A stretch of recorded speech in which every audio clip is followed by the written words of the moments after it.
Fall camp has officially begun. It was media day yesterday. What did Josh Heupel have to say about Joe Milton, about the quarterback competition, his pass rush, and some of the themes that he picked up on Tennessee football in the 2021 camp and 2022 camp that he knew good things were on the horizon? That top 5 storylines for camp, a whole lot more. It's your Wednesday Locked On Vols. You are Locked On Vols, your daily podcast on the Tennessee Volunteers. Part of the Locked On Podcast Network, your team every day.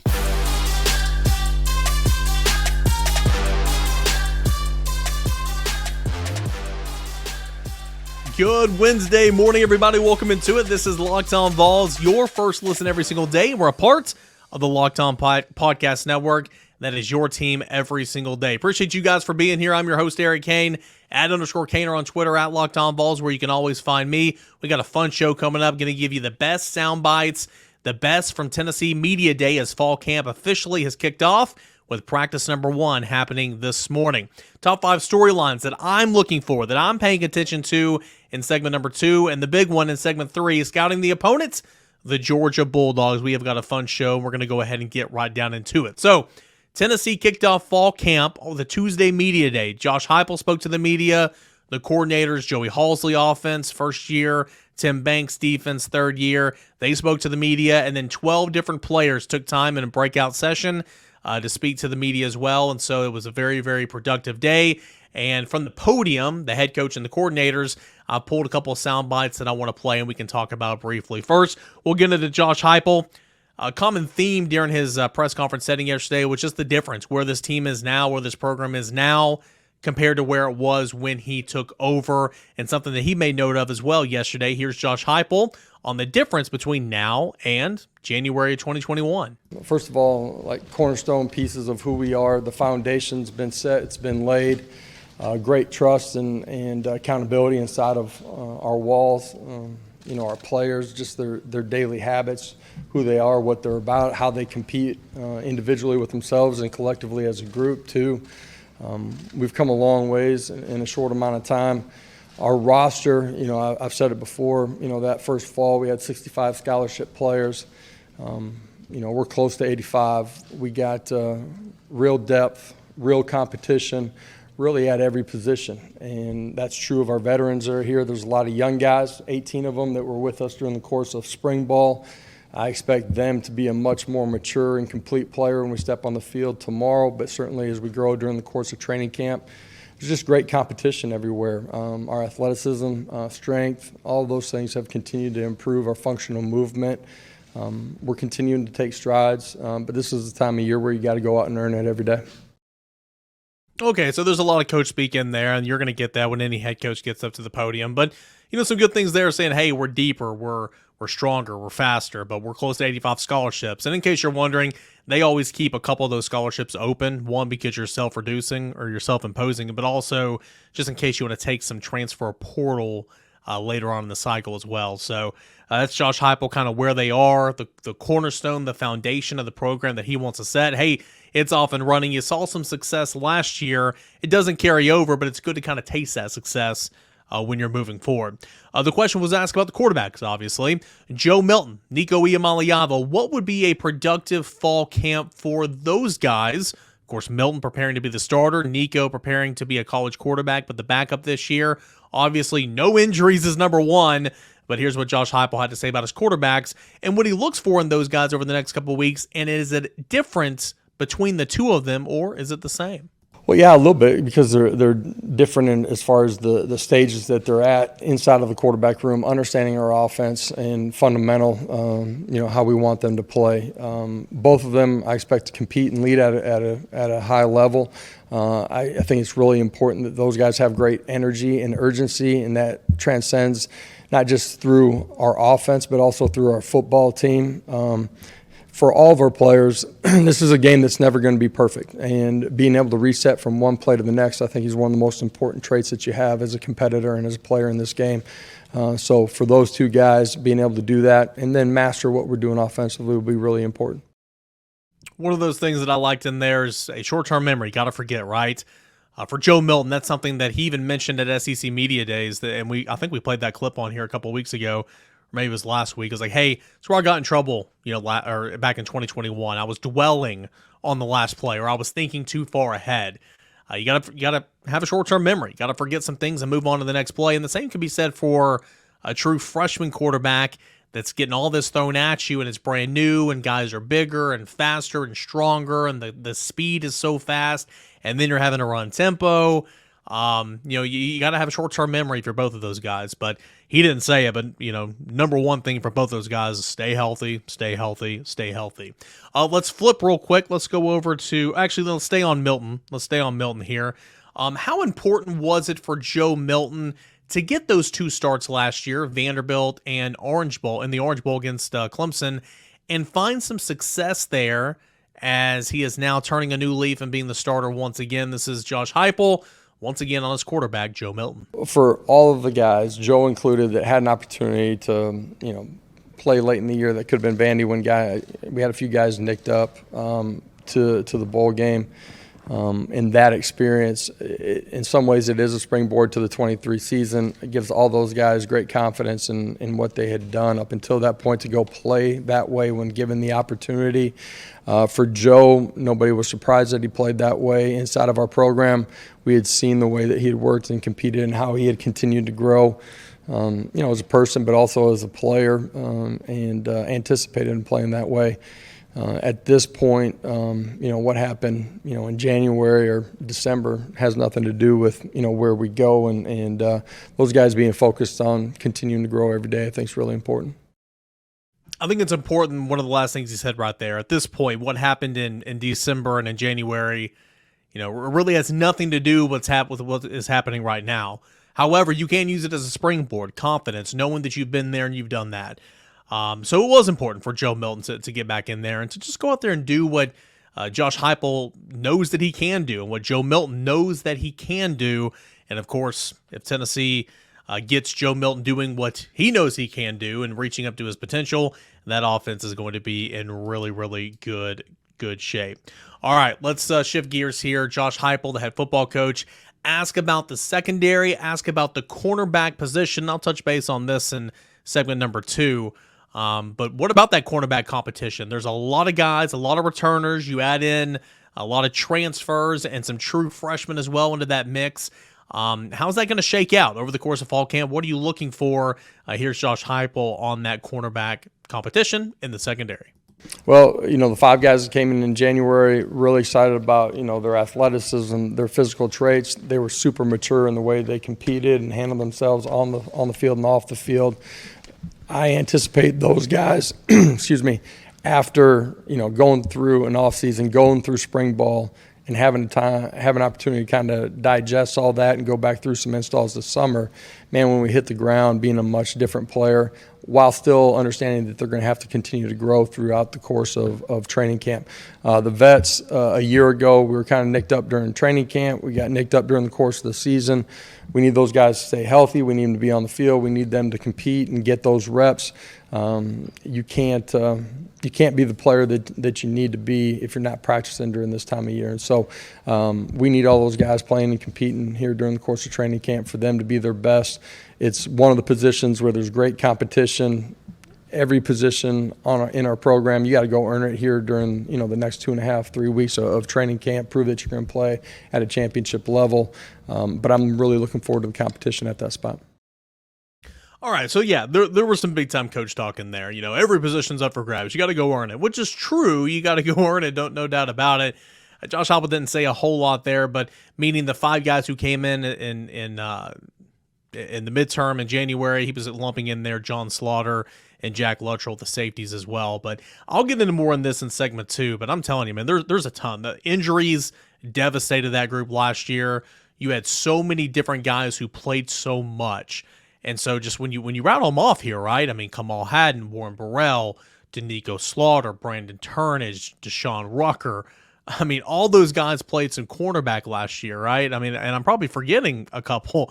You add in Gabe Giuliani from BYU, Ricky Gibson and Jordan Matthews who want to push those guys.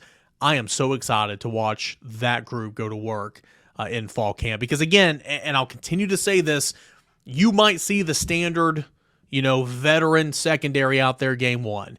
You might see Danico Slaughter at one side, who I think's the best one, and then Kamal Haddon at the other corner. You might see Wesley Walker and Jalen McCullough at the safety, and then T-Mac at the star.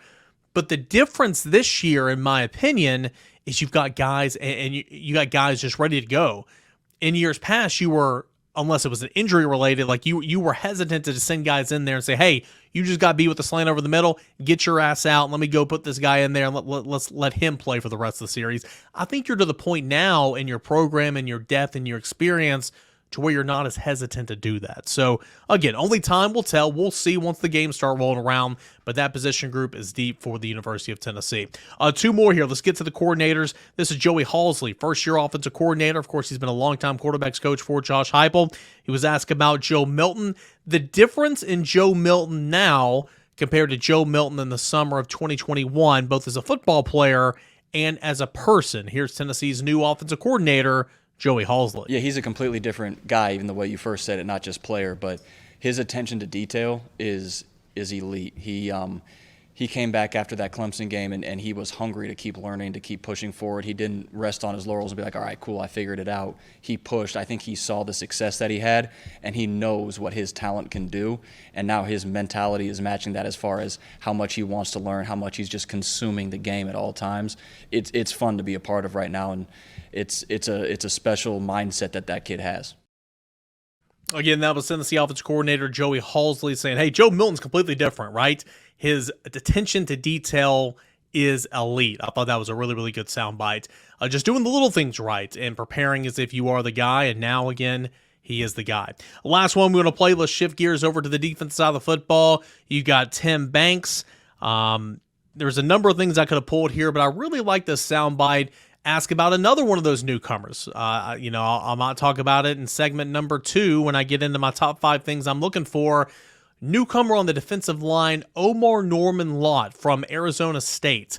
What has he seen in Omar Norman-Lott through spring practice and summer workouts, and what type of role will he play on this football team? Here's Tim Banks, defensive coordinator, on Omar Norman-Lott. Man, yeah, Omar's been a good get for us. Just his quickness, he's very sudden. He's not obviously the biggest guy in terms of length, but he's extremely wide, and he has a tremendous first step. So, our inside guys have been really good, particularly against the run. I think Lott can give us the same thing versus the run, but I also think he brings the element of explosiveness, getting off the ball with his first step. So we definitely think he'll help us in the pass game. But, the way we move, the way we stunt, I think he has a chance to be really productive in our system. Tim Banks, he wasn't shy. He was like, hey, man, he's been a good get. So that's why I wanted to play that clip. But also I think it's important to not only get home and rush the quarterback with your front four, but when we had that conversation, we always talk about the Leo position, the edge, the outside, getting an interior pass rush, making that quarterback flush out of the pocket, and then maybe those edge guys can clean up. All that will only help with the back end, allowing those guys to play more zone instead of man-to-man, and maybe Omar Norman-Lott will have a big hand in that this season. So fall camp, media day kicked off yesterday, and practice number 1 is this morning. I encourage you to check out volquest.com. We'll have practice report observations over there, as well as right here on Locked On Vols, and we'll tell you all about it, everything that we see today at practice number 1 for the University of Tennessee, right here on Locked On Vols. Hey, when we come back, top 5 storylines. What am I looking forward to? What do I need to see in fall camp? Top 5. I'll give you those in segment number 2. But first, I want to tell you about our friends over at LinkedIn. Guys, these days, every new potential hire can feel like a high-stakes wager for your small business. You want to be 100% certain that you have the best access to qualified candidates available. That's why you've got to check out LinkedIn Jobs. LinkedIn Jobs helps find the right people for your team faster and for free. We have all tried to take that next step in our career by posting our resume online at LinkedIn Jobs, hoping to get that next stepping stone job, or maybe the job of our dreams, right? Dream job. And LinkedIn Jobs has helped us achieve that. Maybe you are at the pinnacle here. Maybe you are now managing and owning and operating your own small business, but you need some help, and you need qualified people that can help bring value to your small business, and those that you can trust. You can find that out. You can find those people over at LinkedIn Jobs. Simple tools like screening questions make it easy to focus on candidates with just the right skills and experience, so you can quickly prioritize who you want to interview and then hire. It's why small businesses always rank LinkedIn Jobs #1 in delivering qualified hires versus its leading competitors. LinkedIn Jobs helps you find the qualified candidates you want to talk to faster and for free.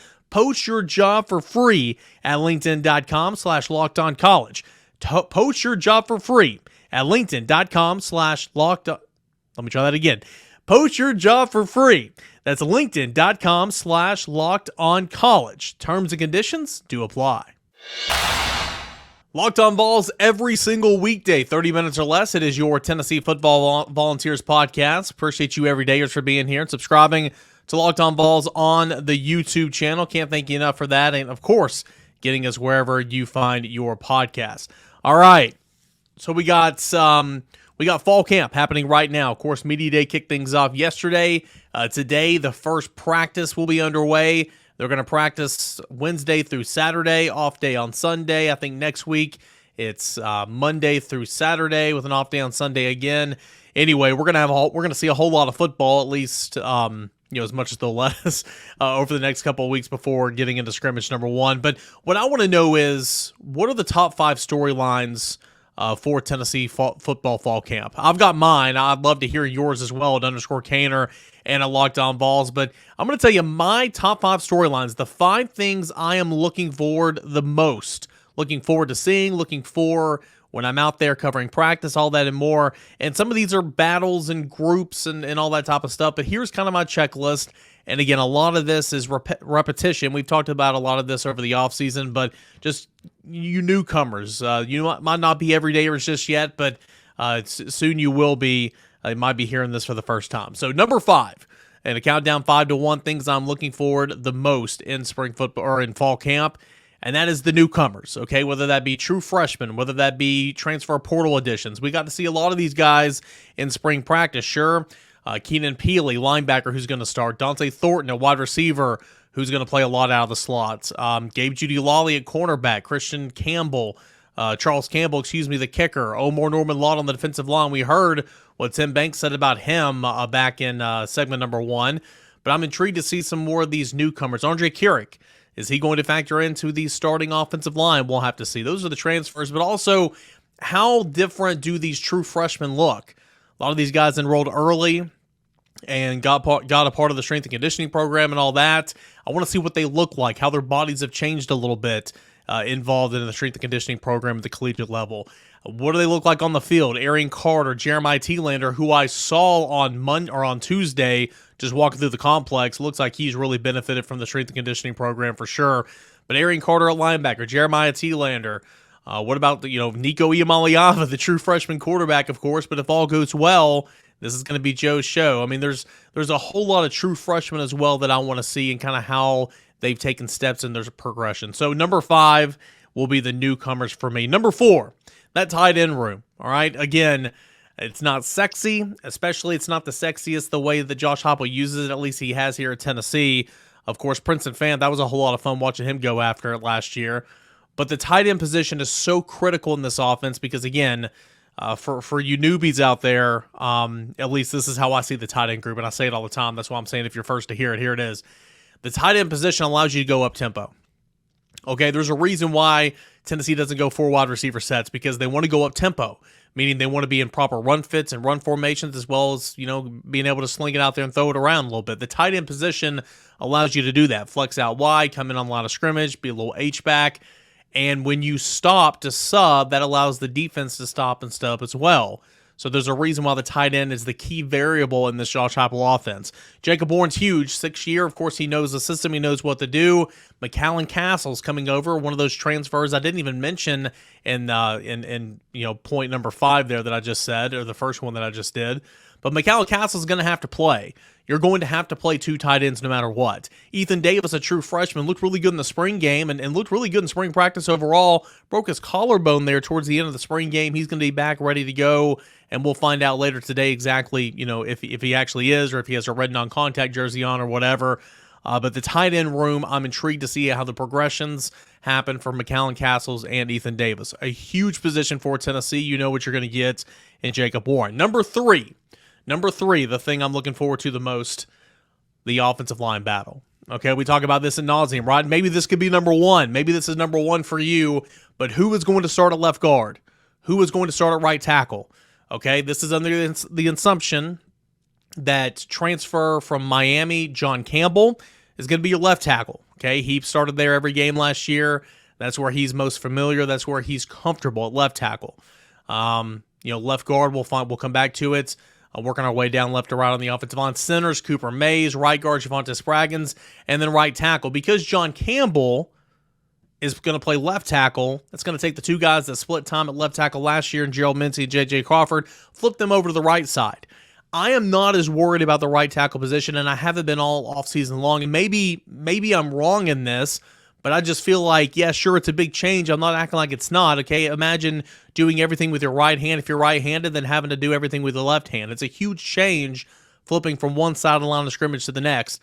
But those guys have played. Those guys have battle scars. Those guys have played in this tempo, in this offense. I'm not as worried about the right tackle job, and I think it's Gerald Mincy. He's bigger, faster, stronger when compared to J.J. Crawford. Even Dane Davis is in this conversation. But I'm not as worried about that. I'm worried about the left guard spot. Who's going to play left guard? Ollie Lane has played a lot of football for Tennessee. Addison Nichols was a true freshman last year. He's a natural guard. He'll be in that conversation. Andre Carrick, the Texas transfer, is he going to feel more at home compared to spring practice? I think he was a little bit behind the 8 ball, and I think he'll have something to say about that. Those are the 3 guys at left guard. Who's going to step up and play? My prediction is Ollie Lane's going to be your starting left guard to begin the season, and then maybe there could be a change shortly thereafter. But we will see. Those are the biggest question marks on the offensive line. Moving along, we'll go to the number 2. The second thing I'm looking for, the biggest thing, working down from 5 to 1, the pass rush. Goes hand in hand with the secondary, which, spoilers, that's going to be the number 1 thing I'm looking for. But the pass rush has got to get home with 4. You can't just rely on rushing a linebacker or rushing a defensive back at the Tamari McDonald from the star position. You've got to get home with 4. Byron Young was your best pass rusher, and he's gone to the NFL now. He was a day 2 draft pick. You bring back a lot, sure. Tyler Barron on one side playing that 5 technique. Of course, we know the interior options. Tyree West as well over there with Byron. But you look at that Leo position, Roman Harrison, who's going to play an awful lot of football. You've got James Pierce, Joshua Josephs, who cracked onto the scene as a true freshman, saw a lot of playing time. And then you have a true freshman in Caleb Herring, younger brother of Elijah Herring. I feel like, of course, those last 3 that I mentioned, Josephs, Pierce, and Herring, they're everything you want in the position. They're long, they're explosive, they're quick off the line of scrimmage. Can you separate yourself? Can one of you guys step up and own that position? I'm so intrigued about the Leo position and the pass rush, because if the pass rush improves and you don't have to rush somebody from the 2nd or 3rd level, then that's going to improve your secondary, and that brings us to number 1, the secondary. Heard a lot of, we heard Josh Heupel comment on it in segment number 1, highlights of media day. You bring back an awful lot. But was it good enough last year? No, it was not. And there were a number of different factors in that, and of course, there were injuries and stuff like that, and the pass rush didn't get home as much as you want. You bring back a lot of experience, and that's going to be huge. But who separates themselves? You look at cornerback, these guys have all played. I think Danico Slaughter is going to be a starter, okay? He's one cornerback. Warren Burrell was injured in the Pittsburgh game. He comes back. He's been a starter for 3 years. Okay, Deshaun Rucker got his toes wet a little bit. Brandon Turnage has played a little bit for Tennessee over the past couple seasons. Kamal Haddon, who might be more talented than ever. Throw in newcomers Christian Conyer and Ricky Gibson and Jordan Matthews, along with BYU transfer Gabe Judy Lawley. All those guys have played some football, except the true freshman. It's going to be a great competition. I am so intrigued to see how the secondary fiddles out. Your star player is going to be Tamari McDonald. As of right now, your two safeties are likely going to be Wesley Walker and Jalen McCullough, but that secondary is going to be a very, very intriguing cornerback battle to watch throughout fall camp. So those are my top 5 storylines, the top 5 things I am looking forward to seeing in fall camp over the course of the next couple of weeks. Working down from 5 to 1. Number 5, the newcomers. Number 4, the tight end room. Number 3, the offensive line battles, particularly left guard, right tackle. Number 2, the pass rush, the Leo position. Number 1, the secondary battle, primarily at cornerback.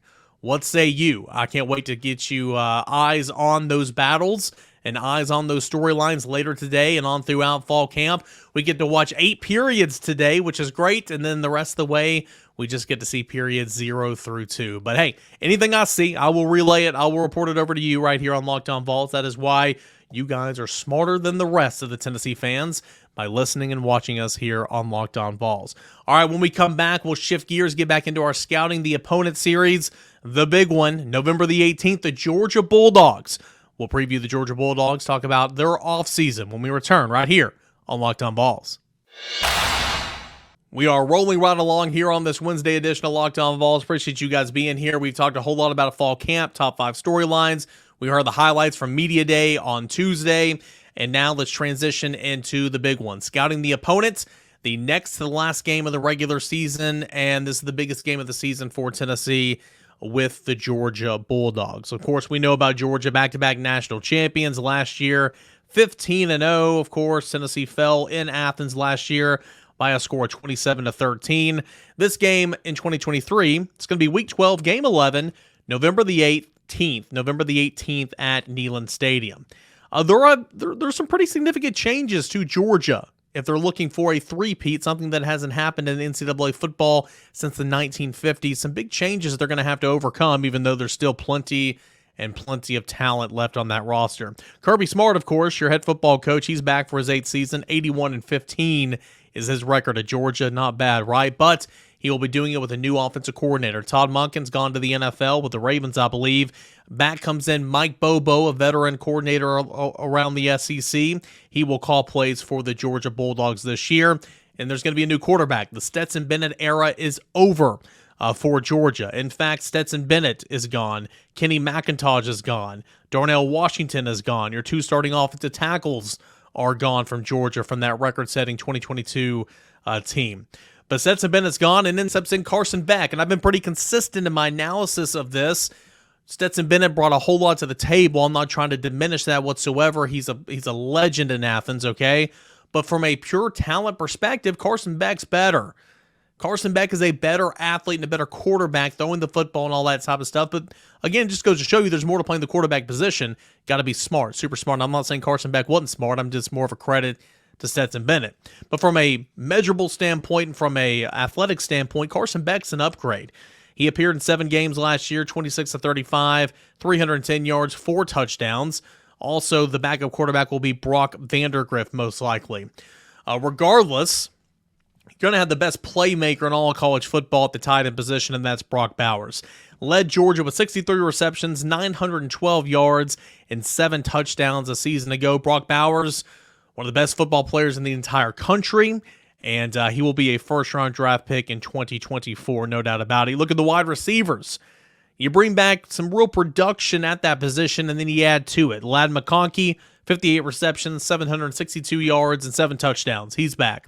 Marcus Rosemead-Jack-Saint, 29 receptions, 337 yards, and 2 touchdowns. He scored against Tennessee last year. He's back. But you also add to that group, okay, with Dominic Lovett, 56 receptions, 846 yards, and let's see here, 3 touchdowns at Missouri last year.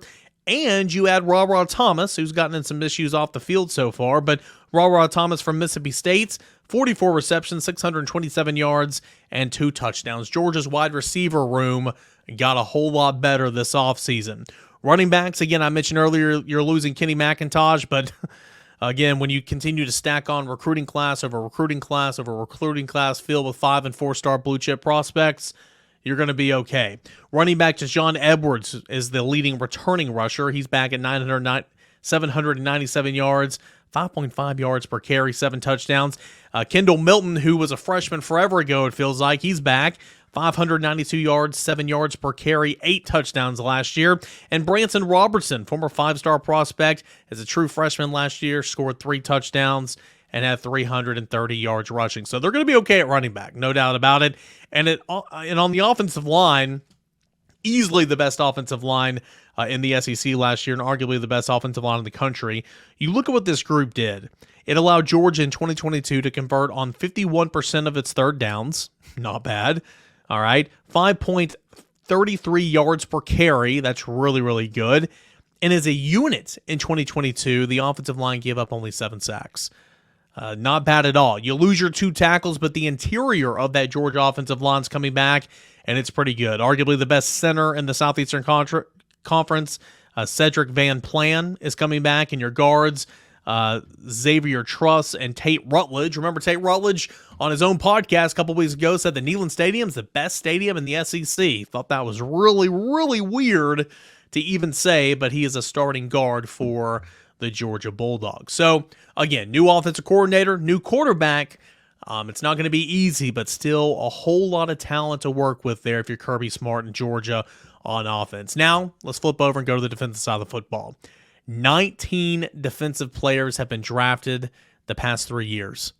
Let that sink in. 19 defensive players from Georgia has been drafted the past 3 years. That is just incredible. You lose the likes of highly talented players, defensive tackle Jalen Carter, outside linebacker Nolan Smith, Nakobe Dean on the inside linebacker, cornerback Keely Ringo, safety Christopher Smith, and much like on offense, there's still a whole lot to work with. Last year in 2022, Georgia defense led the SEC in total defense, giving up less than 300 yards a game, 291 yards per game, 12.8 points per game. Tennessee averaged 46 points per game, led the nation easily in total offense and scoring offense. And in Athens last year, unfortunately, Tennessee can only score 13 points. Says a lot about that Georgia defense, guys. And the rush defense was really good, allowing only 77 yards per game on the ground. Tennessee was second at like 110. Both marks really, really good. Georgia's was elite. Defensive line, though, you do bring back some veterans in Warren Branson, Zion Loog, and Nazir Stackhouse. At linebacker, you're really, really good. You're the word legit comes to mind at linebacker. Even though you lost Dean, you bring back Small Munden, former Tennessee target a couple of cycles ago. 76 tackles. He was second on the team, 8 TFLs.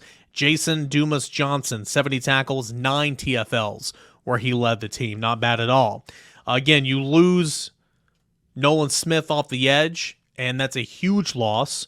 Okay, but you do bring back some guys like Mikel Williams, who had 4.5 sacks last year. Chaz Chimbliss, who had 2 sacks and 16 tackles last year.